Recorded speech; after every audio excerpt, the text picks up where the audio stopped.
yang airnya 99%, kopinya 1%. Ah, bisa aja kamu ini. Oke, sebelum masuk kita kenalan dulu nggak sih? Iya dong, karena tak kenal maka tak sayang. Tapi kalau ada sayang malah ditinggalkan. Aduh. Oke, perkenalkan nama saya Yuni Kasmawati dan rekan Saya Nur Mulia Ramadhani.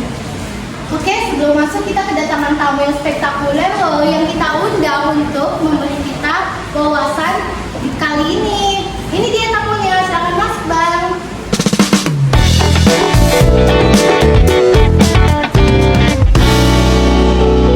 Sebelumnya boleh perkenalkan diri dulu nggak sih Bang? Oh ya, boleh dong. Kenalin semuanya, nama aku Diria dan teman aku.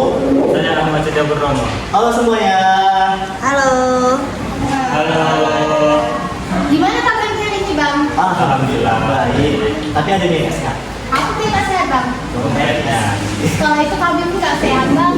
Ya, ini orang beda-beda kan. Ini kebetulan lagi akhir bulan makanya sehat. Sama Bang. Terus kalian ada kepoin kami ya? Kabar dulu Bang. Kabar Kemana perjalanan kemarin Bang? Lumayan sih. Lumayan. Jalannya jauh, banyak apungan, banyak naik banyak truk lewat. Jadi yang waktu kami ambil kemarin ada loh truk yang nyepet kami. Namanya aku selalu bawa kereta yang mana kamu disediakan? Iya, kan buru-buru demi apa bisa menampilkan di podcast obrolan santai paling encer. Kalau boleh tahu abang-abang ini dari sekolah mana sih? Oh ya, sebelumnya perkenalan, aku dari SMA Negeri 5 Bengan Sinembal. Kami sama-sama dari SMA Negeri 5 Bengan Sinembal loh. Sekolah yang paling unggul di Kabupaten di Rokan ini. Abang ini sekelas ya? Iya, kami sekelas. Nampak sih ya, kayak akrab kali gitu. Haus Bang, boleh minum ada makanan ini. Oh iya, makasih ya kak. Makasih. Ya enggak, enggak dibangun dulu. Oh iya, ngomong-ngomong hari ini kita mau bahas apa nih kak? Kita di sini mau bahas tentang sifat koligatif larutan. Jadi abang ini udah pernah tahu nggak sih sifat koligatif larutan itu? Jelas tahu dong. Yang bakal kita bahas hari ini bakal ada hubungannya sama masing-masing dulu. Tapi sebelumnya aku pengen tahu dulu nih, apa sih sifat koligatif larutan itu kan? Secara umum kalau sifat koligatif larutan itu adalah sifat yang terpengaruh dari jumlah partikel, bukan dari jenisnya. Yang kita bahas hari ini juga ada hubungannya sama hal ini. Abang pernah nggak sih bikin praktek-praktek itu tentang sifat koligatif larutan? Oh, jelas banget. Waktu di SMA, apalagi praktiknya malahan baru kemarin kami lakuin. Itu praktikum tentang membuat es krim untuk menguji sifat koligatif larutan. Kalau boleh tahu kayak mana sih caranya dan pernah nggak sih gagal? Kalau untuk caranya sih awalnya kami pernah tentu aja kami perlu nyiapin bahan-bahannya dulu, kayak mulai dari persiapan nyiapin baskom, es batu, es krim, dan segala macamnya. Barulah kita masuk ke tahap selanjutnya untuk membuat es krimnya. Tapi aku ada cerita menarik nih loh. Apa itu? Waktu kami praktikum, nah es krim kami itu bisa dibilang gagal. Karena Asik masuk garam. ternyata waktu kami membuat es krim kan, kami itu nggak sadar kalau ternyata toples kaleng kami itu ada celah yang air garam itu bisa masuk ke dalam. Jadi es krim itu bukan manis tapi asin. Udah kayak pakai air laut. Jadi kalau asin kayak gitu abang ulang lagi atau? Jujur memang sih agak kecewa waktu es krim asin. Tapi kami nggak langsung nyerah gitu aja. Kami walaupun di situ udah males banget sih kayak pengen buat lagi, tapi kami tetap maksain buat es krimnya lagi. Dan akhirnya kami bisa buat es krim yang manis. Walaupun dia nggak buru banget sih, agak-agak encer gitu. Karena emang kurang sempurna. Karena kami buru-buru juga, apalagi kejar-kejar waktu. Selain es krim, menurut abang sifat koligatif larutan dalam kehidupan sehari-hari itu apa ya? Oh, kalau itu udah banyak dong. Sifat koligatif larutan tuh punya 3 yang kami pelajari. Yang pertama, penurunan tekanan uap, kemudian ada kenaikan titik didih, dan terakhir ada penurunan titik beku. Yang masing-masing ini ada contohnya dalam kehidupan sehari-hari. Yang pertama, mungkin dari penurunan titik uap. Contoh paling nyatanya itu ada di saat kita memasak. Gimana? bedanya air yang biasa direbus dengan air yang dikasih garam. Kenapa air yang biasa malah jadi cepat menguap daripada air yang dikasih garam? Itu karena ada garam di dalamnya. Nah, sifat garam ini dia bisa menurunkan tekanan uap sehingga membuat air lebih sedikit menguap. Gitu. Siapa yang lebih Iya. Kemudian kalau contoh dalam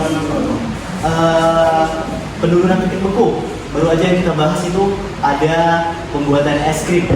Kenapa bisa? Karena garam itu bisa menurunkan titik beku dari es batu sehingga suhu di sekitarnya bisa menjadi dingin. Tapi ada kekurangannya tuh. Es krimnya jadi lebih cepat mencair karena titik bekunya turun.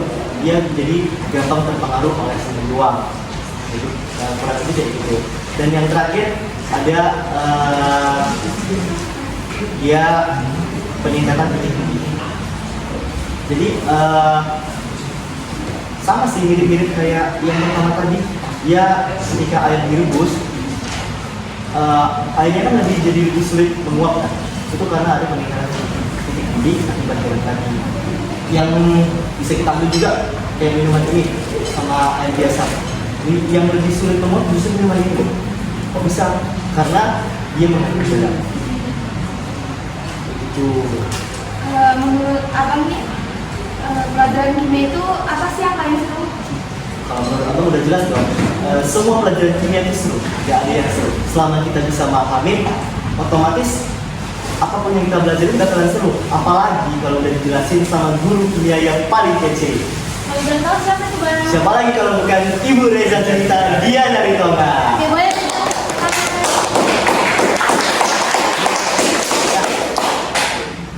Bu Reza ini apa loh? Bukan cuma guru kimia yang hebat, tapi juga jadi mengajar ekskul public speaking. Aku tuh belajar banyak banget public speaking dari Bu Reza. Jujur, Bu Reza tuh orang paling berpengaruh selama aku di SMA. Makanya aku bener-bener dengerin sama Bu Reza. Pantes bagus ya Bang public speaking namanya. Ya dong. Gak mungkin dong kalau kita ngomong bisa ada di sini, ya kan? Ya kan? Nah, kita jadi tahu ya sifat solidarity itu apa. Awas Bang, minum dulu Bang, minum. Makan bang. Makan Bang, makan.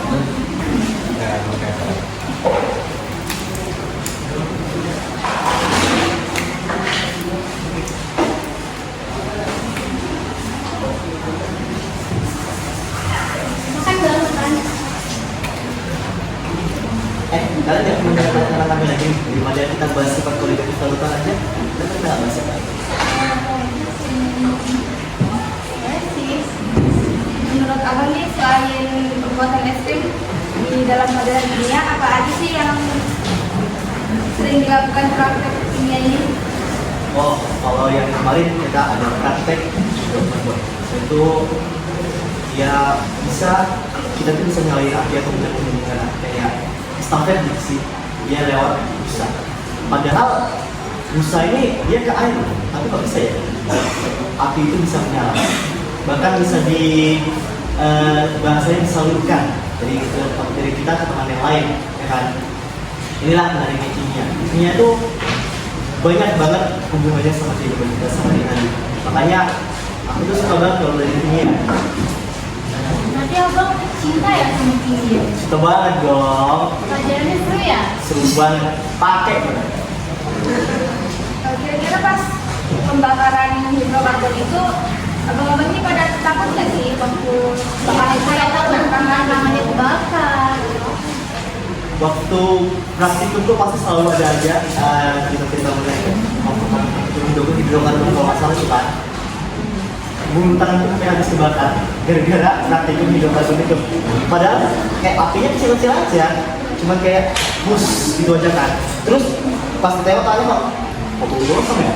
Pas dicek, oh rupanya di sini udah sampai ada bekas hitam kebakar. Selain hidrokarbon itu ada nggak sih bang praktek lain sebelumnya di kita kelas 10?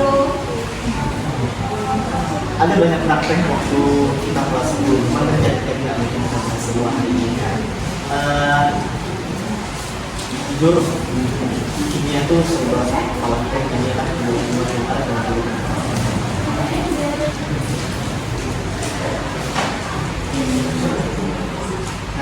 Pak, ngomong-ngomong nih ya, sudah pusing sih dari kemana. Harap apa? Kira nggak sih? Mau lanjut habis dari sini mau lanjut kemana? Itu juga saya sendiri sih merasa bimbang ya, karena kan kayak antara mau ambil jurusan di sini atau langsung ke jurusan kerja. Pasti terima banget ya kan? Aku juga gitu nih. Walaupun aku suka sama kimia, tapi apa yang aku pilih untuk kesana sih kayaknya bukan kimia deh. Karena aku pengen jadi informatika. Intinya aku ada yang matematika lanjutan dan jadi fisika. Kalau ini Bang Kia kira-kira jurusan PKL? Kalau aku ngambil pelajaran apa ya, biologi dan ekonomi gitu. Oh, masa?